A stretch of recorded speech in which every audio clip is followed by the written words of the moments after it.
Okay, teachers, welcome back to week 3 of recipes for the classroom by Lesson Plan Toolbox. And for the next couple weeks, it's going to be all apples. You've been asking for it, so here it is. Okay, so as we get started today, just some hygiene notes that you always want to remind your students of every single week. But if they have longer hair, boy or girl, have them, encourage them to tie it up or put it in a clip or something so it's out of their face, out of the way. And then, of course, you always want to make sure you have them wash their hands. I'm going to wash my hands, and then we're going to get started with our first recipe. Okay, this week's recipe actually has a lot of ingredients, but it's all stuff that you probably have at home with the exception of oats. I don't keep oats in the house, so I did have to go out and buy these. Everything else I have right here in my kitchen. So, lots of ingredients. You could probably do this as a whole class because there are so many ingredients this week. So this recipe this week is called the Apple Cinnamon Snack Cake Recipe. It takes about 20 minutes to prepare, and you are probably going to have to ask a parent to come in because this does require some baking in the oven. Or what I've also done is I've talked to our kitchen staff in the cafeteria, and if I couldn't get a parent volunteer, they have been more than happy, actually excited, to allow us to use their oven. They pop it in for us, and they even deliver it back to the classroom when it's done. So this recipe calls for a square 9-inch cake pan. I don't have one. I'm going to use a circular cake pan. We're going to make work. And first thing you do is simply grease the cake pan. Oven is preheated 350 degrees. Cake pan is greased, and now I'm just going to put a piece of parchment paper right inside. Okay, not the prettiest, but you can see parchment paper is lining the cake pan, and that's just going to help it to get out of the pan when it's all done a lot easier. Okay, next thing we want to do is we're going to dice up an apple pretty small. You can have several children do this. Obviously, an apple core is going to be your best friend. You're going to press it as hard as you can, get it to go through. You might have to do this part to help them out. Okay, and now that the apple is sliced, you are going to have them dice it into small pieces. Again, if you have a parent volunteering, this would be a great job to have them work with kids in small groups. You can have them just use a plastic knife. Those are sharp enough. Talk about knife safety, talk about appropriate use of materials. I have never had a problem with them using the plastic knife, so I think you'll be okay too. I'm just gonna slice and dice really quick right now. Okay, so our apples are now in the bowl. We're gonna add our brown sugar and a 1/4 teaspoon of cinnamon to the mixing bowl. And again, you'll have students take turns. So we have 1 tablespoon brown sugar in here, a 1/4 teaspoon of cinnamon, our whole apple finely sliced and diced, and then we're going to just get a spoon and mix this together and set it aside. Okay, now in a large bowl, I'm gonna combine 6 tablespoons of vegetable oil. You can use vegetable or avocado oil. I am choosing vegetable oil, and again, great job. 1, to have students do this. 2, you really cannot mess this up. 3, you might even get into different conversions with the measurements. That's 4, we're gonna say that's 6. I don't wanna do too much. Okay, next I'm gonna put in some applesauce, so let me get that ready to go. You want 1 cup of unsweetened applesauce. I just use these little containers you can get at the store. Just throw it in there. It's about a cup. Perfect, then you don't have too much left over if you don't. Now we're going to add a 1/4 cup of honey. If you have students who are allergic to honey, you could also use maple syrup. I personally like the honey, so we're going to squeeze in a 1/4 cup. And if you are really good and you are doing this with them, you could totally just eyeball this. A 1/4 cup of honey is a pretty good amount.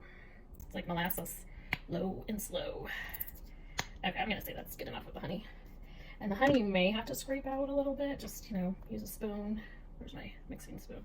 Just grab a spoon. You may have to scrape this out. There we go. Okay, next up, we are going to add a 1/2 cup of milk. If you have liquid measuring cups, that is even better. I do not have any, so I'm going to just use a regular measuring cup. Any kind of milk will do. 1/2 cup of milk goes in. Again, have your students do this. And then we're going to follow this up with 2 teaspoons, not tablespoons, teaspoons of vanilla. So here comes our vanilla. There's 1 and 2. 2 teaspoons of vanilla are in. And here's what's next.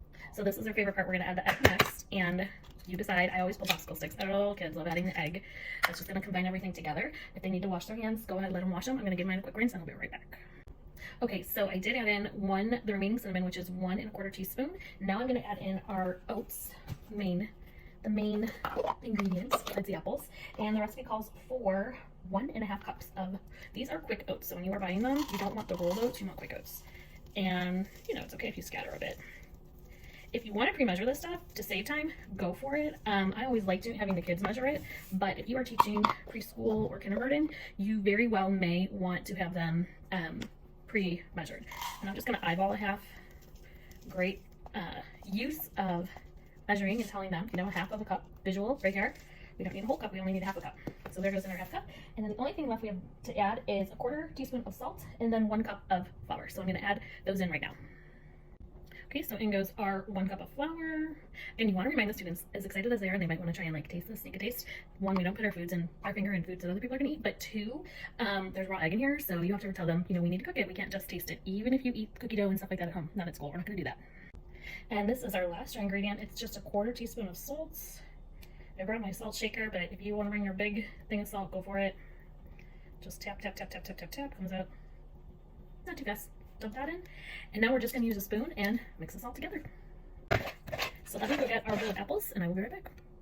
Okay, so obviously your apples are going to be slightly brown because of the cinnamon that we added and the brown sugar, but you might want to even get into a little bit of the science behind it with the air and all that. So just simply take your spoon, you're going to scoop, and you're just going to lightly mix this until your apples are all coated with the oats, milk egg mixture. So it won't take too long, just a second or two, and then we're going to transfer this into our parchment-lined baking pan. Okay, and now the moment of truth. We're going to pour the mixture into our baking pan. Looks like it'll be just perfect, actually. Try and get all that goodness right into the pan.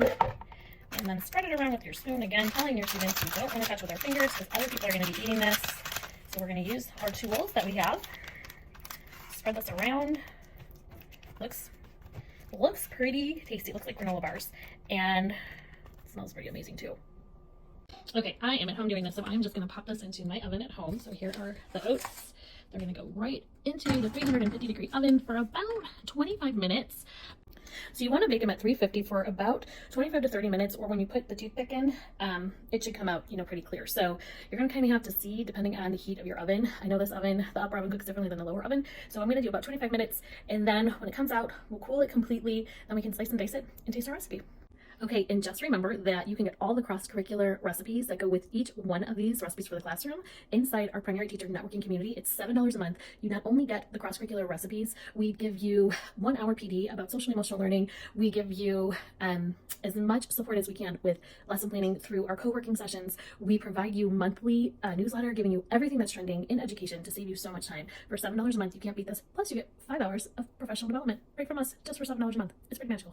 Okay, there are our oats. They came out so easily from the pan through the parchment paper. I am going to just add some caramel sauce. You don't have to add this. I'm just doing it just for a little bit more of that apple fall seasoning flavor. Just drizzle it around. And we'll be slicing into this. And again, this will be a fun afternoon treat with your class.